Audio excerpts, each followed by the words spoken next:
This is the second one, transformer coupled class A amplifier.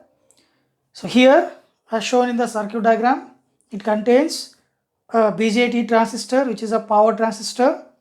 Then a transformer is directly coupled to the collector terminal of the transistor. Then RB resistance, which is used to establish a desired operating point so that the power transistor operates in a active region. Coupling capacitor, which allows the AC and blocks the DC. Vn is the input signal which is need to be amplified, and Vcc is the supply voltage. So here the importance is why we use a transformer at the collector terminal instead of load resistance RL, which is used in the series fed directly coupled class A amplifier. The reason is impedance matching. As we know that the load of the loudspeaker only ranges from 6 ohms to 10 ohms maximum, whereas the resistance connected across the collector terminal is always in terms of kilo ohms. So here there is no matching of the collector resistance and the load resistance of the loudspeaker. So if there is no impedance matching, the power developed across the collector will not deliver to the load like loudspeaker. Instead of that, there is a distortion in the output. So to avoid that distortion, we have coupled a transformer where the resistance of a transformer just varies from 6 ohms to 30 ohms. So here from this we can deliver the almost all the power delivered, or all the power developed across the collector towards the load like a loudspeaker. So that's why it is explained here. The problem of impedance matching in series fed directly coupled class A is eliminated by using transformer to deliver a power to the load. Once the impedance matching takes place, complete power is delivered to the loudspeaker without any distortion in the output. That's why it is a transformer coupled, and here the efficiency has been increased to 50% here. Just the power delivered completely here. Okay, so now we'll move on to the nomenclatures which are used in this transformer coupled class A amplifier. First is DC operation. Similar nomenclatures which were already discussed in the series fed directly coupled class A amplifier. So first DC operation, and here we have assumed that the transformer is an ideal transformer. It is only for DC operation. We have assumed that the transformer is an ideal transformer. When it is an ideal transformer, the voltage across the primary winding and the secondary winding is always 0 because it is ideal. So when there is no voltage drop across the primary and secondary winding, then we know that the slope formula is equals to minus 1 by RL. Okay, so here the value of resistance across the collector terminal is 0 because you assume that it is ideal. So 1 by 0 becomes infinite. Now from this we can say that in DC operation, the slope of the DC load line is ideally infinite, and the DC load line is vertically a straight line. Means because of the slope is infinite in the DC operation, now the slope becomes a straight line.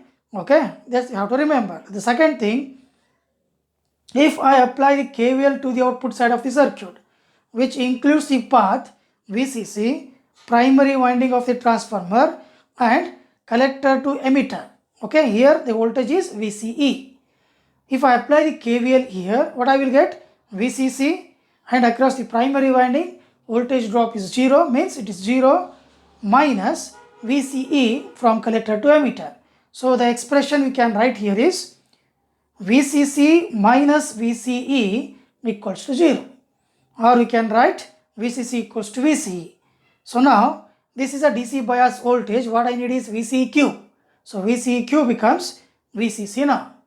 Means now the DC load line starts at the value of VCC in a VCE axis, that is x-axis, which is shown here. So look at this one.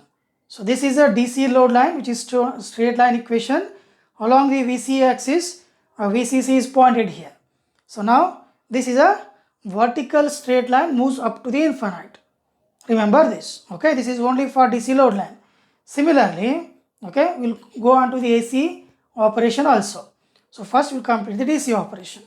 So now, once we know that this is a DC operation, and another important point here, DC power input. As we know that the power definition is the product of voltage and current. So now, based on that, it is written as PDC equals to VCC into ICQ. Okay, similar to the series fed. Now we have completed the DC operation. Now we'll move on to the AC operation. Now look at the AC operation here. So in the AC operation, the two things you have to consider. First, primary winding. Second, secondary winding. So here across the primary winding, the reflected resistance is RL dash here. This I am explaining right now. The reflected resistance across the primary winding is RL dash, which I have discussed in the about transformer video. And the resistance or impedance across the secondary winding is RL. Okay. Now here there are two windings, means there are two voltages we are going to discuss. Now AC operation means the input signal is in the form of sinusoidal waveform. Based on that, we will get the output signal, which is also sinusoidal. Only the difference is it is amplified. Now here we will consider the transformer is a practical transformer, which is not ideal. Okay, because primary winding has the impedance RL dash, secondary winding has an impedance RL. Now using that concept, here the slope is written as 1 by RL dash, because at the collector terminal primary winding is connected, which has a impedance is RL dash. That's why slope equals to minus 1 by RL dash connected between IC and VCE. Okay, similar graph which is also explained in the series fed. Okay, now we'll move on to the AC power output or AC output power. So here, as I said, two types of output voltages I am going to discuss. Based on that, two types of output powers. One across the primary winding, one across the secondary winding. Now here, first you have written the parameters belongs to the primary winding, that is V1M, magnitude or peak value of primary voltage, V1 RMS, RMS value of primary voltage, I1M and I1 RMS. So hence the power developed on the primary, I am focusing on primary winding where the impedance is RL dash. Now from that we can write PAC in terms of RMS, we can write V1 RMS into I1 RMS. So in terms of impedance or resistance, we can write it as I1 square RMS into RL dash. V1 RMS is replaced by the Ohm's law, I1 RMS into RL dash. Or in other terms, you can write it as V1 square RMS divided by RL dash. This is important. Here RL dash belongs to the primary winding of the transformer. Similarly, PAC is written in terms of peak values, V1M into I1M by root 2. And if we simplify this, we will get all these expressions for the PAC. And remember this, PAC is also equals to V1 square M divided by 2 RL dash. I am going to use this expression in finding the maximum power. And you also remember this formula, that is V1 square divided by 2 RL dash. Now similarly, we will do it for the secondary voltage across the secondary winding of the transformer. So instead of V1M, here we write V2M, V2 RMS, I2M, I2 RMS. In the same formulas, in terms of RMS, in terms of peak. Only the change is, instead of RL dash, here we have written RL. So once we know the AC output power, we will move on to the efficiency. Okay. So here, when it comes to the efficiency, we know the definition of efficiency is ratio of AC power output to the DC power input. So based on that, here we have written directly as Vmax minus V minimum into Imax minus I minimum by 8 into VCC into ICQ, which is a similar formula which is described in the series fed also, directly coupled class A amplifier. Okay, now we'll move on to the next, maximum efficiency. Here in maximum efficiency, what we have to assume that there is a maximum swing of the voltage either to the positive side of the cycle or towards the negative side of the cycle. So here we assume that the maximum swing occurs at the positive side, therefore I max becomes 2 times of ICQ and V max becomes 2 times of VCC, because DC load line already starts with the VCC, which is shown here at the Q point. DC load line starts with VCC, so remaining VCC will be covered by the AC load line. That's why when there is a maximum swing, V max becomes 2 times of VCC. Now using all these parameters, then V minimum and I minimum becomes 0, V max using I max, substituting these in the efficiency formula, we will get the maximum efficiency here is 50%. So this indicates that replacing the collector resistance RL by a transformer, we can increase the efficiency from 25% to 50%.